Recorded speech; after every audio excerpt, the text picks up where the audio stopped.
I want to appeal to everyone in Hong Kong to stay calm and refrain from taking part in any unlawful activities.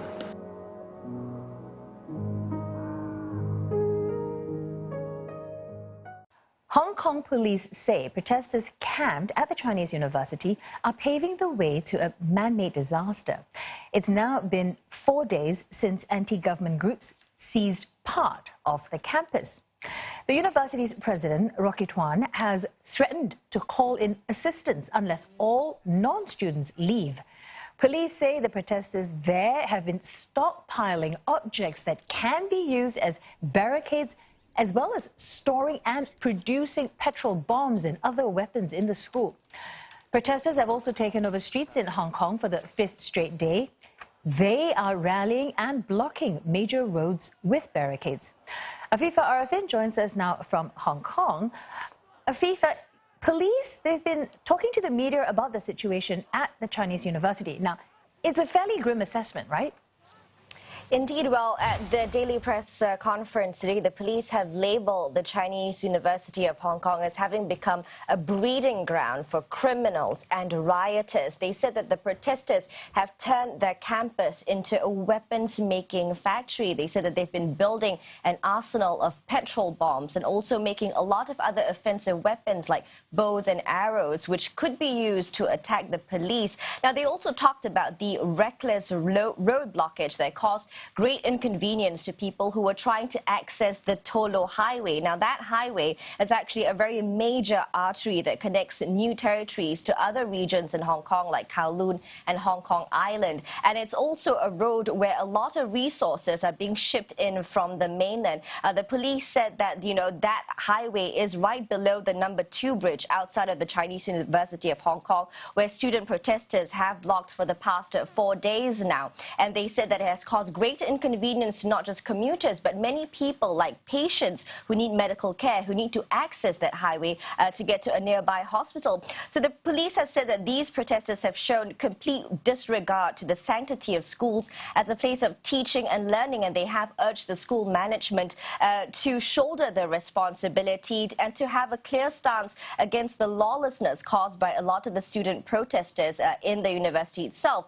As you said, the school's president, Rocky Tuan, he has responded in an open letter saying that there are many masked protesters who he believes are not actually students of the university that have completely taken over the campus. He has asked staff to leave until the campus is safe to return. And he's also said that, the university might need to call in the government to help them to overcome the situation or to restore order. But he did not specify just exactly how they would do that.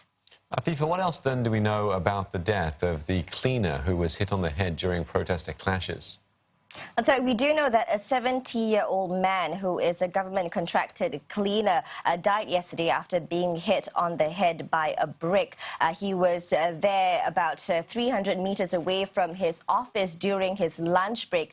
At that point in time, there was a clash going on between residents in the district of Sheng Shui and as well as a mob of about 20 protesters who were clad in black and wearing masks. The police have classified this case as attempted murder. They said that the man was maliciously killed by that mob of black-clad protesters. They have called on eyewitnesses to come forward with any form of evidence that they have, although they did admit that at this point in time, they have not yet identified any suspects. So the police, as I said, said that this incident took place during noon yesterday. The group of residents were trying to clear the bricks that were thrown by the anti-government protesters, and it was an unfortunate time and place that the 70-year-old man was when he was fatally hit on the head by a brick.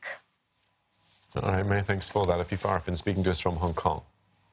Crisis in Hong Kong, the region rocked by brutal protests for 6 straight months.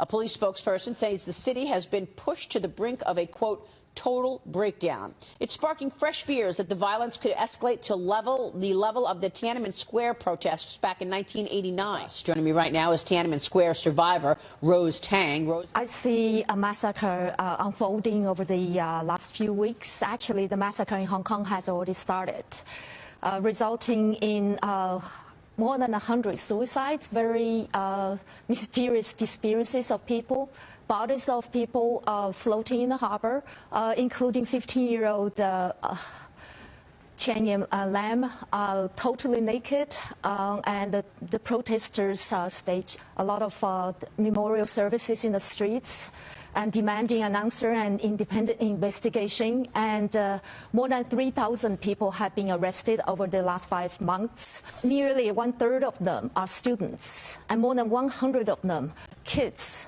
younger than 16 years old. As young as 12 years old, they were arrested for just shouting slogans or for just being there. And there were even gruesome cases as sexual harassment, assaults, molestation in the interrogation rooms. And there were plenty of testimonies of students, male and female, mostly the female, talked about being stripped naked in a dark room and being sexually molested. Especially, I really am concerned about the kids. They are kids, they're teenagers. Once they are in these detention centers, and the parents usually they have to fight for months to get access to them. The thing is, the Chinese Communist Party really, the whole party the power was built on lies and violence.